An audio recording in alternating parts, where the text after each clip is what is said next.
kun. Mengapa? Karena semuanya mempertahankan omset. Mempertahankan omset.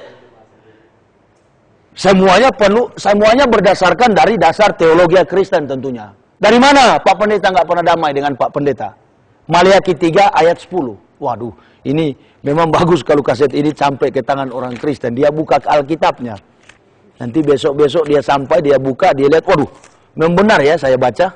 Supaya saya nggak dikatakan gila. Mereka yang gila dan wah iya ternyata kita yang gila. Harus begitu. Maliaki 3 ayat 10, ini yang membuat para pendeta tidak bisa damai hidup. Makanya kalau ada Partai Damai Sejahtera, nggak tepat kalau dipimpin oleh Ruyandi Hutasoit, pendeta Kristen, nggak tepat. Yang paling tepat itu dipimpin oleh umat Islam. Karena hanya umat Islam yang hidup dalam perdamaian. Kalau orang Kristen itu nggak percaya, jangan percaya. Kristen dengan Kristen nggak pernah damai. Kalau saya bohong, ini kaset dipublikasikan keluar sana. Bawa di gereja. Nggak usah dijual, kasih aja sama pendeta. Pasti dia kaget baca. Dia nggak marah. Coba percaya deh sama saya, dia nggak bisa marah. Karena kalau dia marah, saya tahu, pendeta Christian Oro pernah bilang, saya tidak maafkan pendeta Wilson yang di Manado. Saya panggil, sudah berdamai kalian? Nah, polisi akan tanya, oh belum. Benar apa yang saya katakan. Maliaki 3 ayat 10, ini yang membuat orang Kristen, pendetanya tidak pernah damai. Maliaki 3 ayat 10 begini, bawalah seluruh persembahan persepuluhan itu ke dalam rumah perbendaharaan, supaya ada persediaan makanan di rumahku.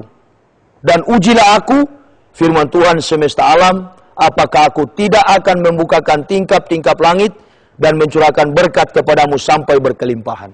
Ini diimani oleh orang Kristen. Kalau dia beri ke pendeta 100, dia akan dapat 1 juta. Jadi di Kristen itu kayak Porkas. Masih ingat Porkas?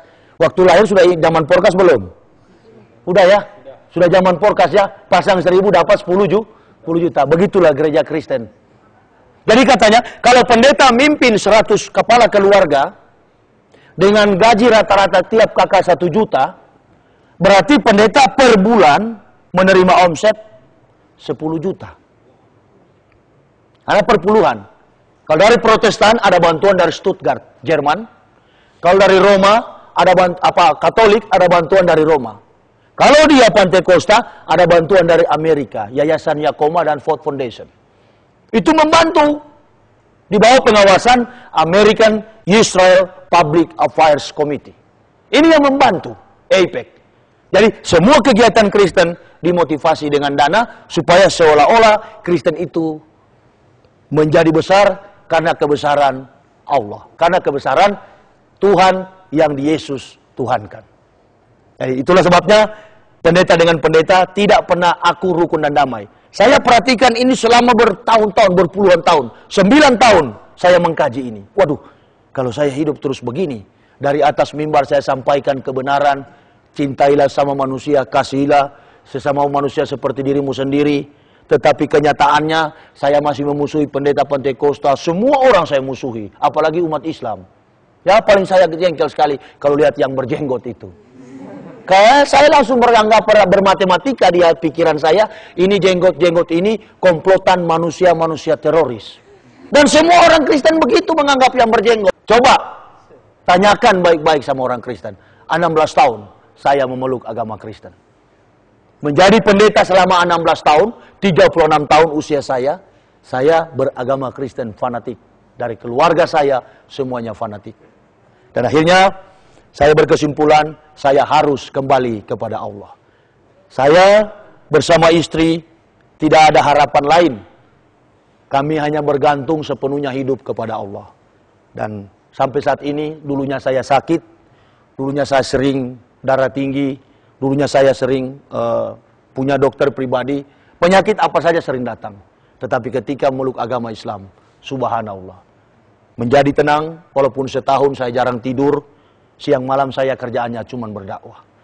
Dan pendeta-pendeta Kristen pernah berkhotbah di Manado mengatakan bahwa ketika saya masuk Islam, saya sudah melarat dan naik turun masjid minta-minta uang. Ini hal yang tidak betul. Justru saya banyak membantu masjid dengan hasil karya saya. Dan saya tidak makan uang haram lagi. Saya tidak peras lagi umat. Karena saya tahu dengan berkah dan nikmat dari Allah, saya bisa hidup dengan hasil yang halal. Jadi semua pendeta yang hidup di luar sana itu adalah orang-orang malas. Saya baru sadari. Untung saya masuk ke Islam. Kalau tidak, saya pun dikategorikan oleh Allah sebagai pemeras secara halus dengan memperalat Tuhan yang di Yesus Tuhankan oleh Paulus. Saya kira itu saja dulu.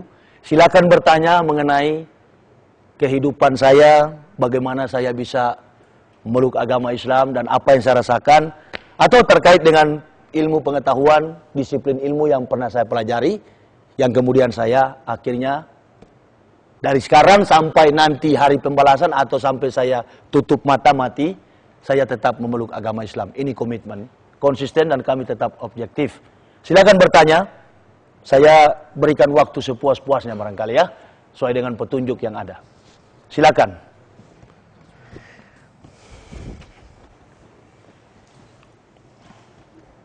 Ya, silakan bertanya. Bismillahirrahmanirrahim. Assalamualaikum warahmatullahi wabarakatuh. Waalaikumsalam warahmatullahi wabarakatuh. Yang saya ketahui tentang Kristen itu, Ustadz, mereka itu kuat dalam menjaga dogma mereka. Apa betul seperti itu?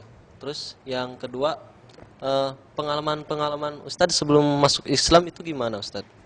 Ya, terima kasih, Ustadz. Assalamualaikum warahmatullahi wabarakatuh. Waalaikumsalam warahmatullahi wabarakatuh. Saya akan jawab dulu ya. Orang Kristen kuat mempertahankan dogma hanya dipengaruhi oleh 2 ayat. Yang lain-lain itu tinggal tambahan. Kalau kita dapat berfilsafat dan meruntuhkan 2 ayat ini, maka orang Kristen tidak akan bertahan untuk memeluk agama Kristen lagi. Perhatikan ayat-ayat itu. Tulis Yohanes pasal 3 ayat 16. Ini ayat-ayat yang kuat yang dipertahankan oleh orang Kristen. Dan saya akan jelaskan. Yohanes 3 ayat 16, tanpa Bible pun saya tahu bunyinya. Karena memang itu Alkitab itu sudah di sini sama saya. Makanya pendeta-pendeta di Indonesia ini pernah saya kirim surat di PGI, Persekutuan Gereja Indonesia, untuk diajak debat. Semuanya bilang berdiam diri adalah emas. Mereka nggak berani. Karena dari sekian banyak orang sinting, saya yang paling sinting. Maka Allah bilang, ya sudah, karena itu yang paling berat sintingnya disadarkan dulu. Yang lain biar aja dulu, nanti sudah stadium 4 baru disembuhkan. Yohanes 3 ayat 16 bunyinya begini. Ini yang orang Kristen kuat mempertahankan dogmatika gereja atau ajaran gereja. Karena begitu besar kasih Allah, enggak bisa bilang Allah ya. Allah dia. Allah mak. Karena begitu besar kasih Allah akan dunia ini, sehingga ia telah mengaruniakan anaknya yang tunggal, supaya setiap orang yang percaya kepadanya tidak binasa, melainkan beroleh hidup yang kekal. Makna filosofis yang terkandung dari ayat ini menunjukkan bahwa Tuhan katanya di surga itu sudah sayang betul sama manusia, mengasihi betul manusia. Maka dia turun di dalam diri manusia Yesus Kristus. Nah, jadi pemahaman para pendeta sampai ke tingkat grassroots jemaatnya menganggap bahwa Yesus dituhankan itu atas dasar pengasihan Allah yang tidak dapat lagi menyelamatkan umat manusia selain dia sendiri yang harus mati. Ini pemahaman gereja. Jadi umat Kristen itu sudah ketipu oleh konsep filsafat Yunani. Jadi sudah tidak ada pertolongan lagi karena bukan zaman para nabi menurut dogmatika dan teologi Kristen.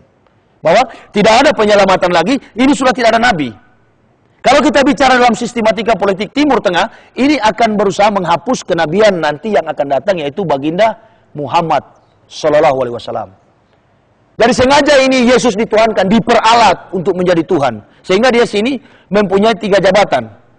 Setiap orang yang percaya kepadanya tidak binasa, melainkan beroleh hidup yang kekal. Jadi paling mudah, kalau mau masuk surga, masuk agama Kristen saja, hanya percaya selamat.